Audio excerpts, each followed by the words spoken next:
Мына немене, мына квартиранттар ма? Мая квартиранттарды қараңдар.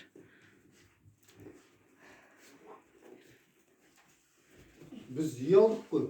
Балалар не кірді, не документтері, не паспорт. Енді квартирант емессіңдер. Ура! Де. Ура!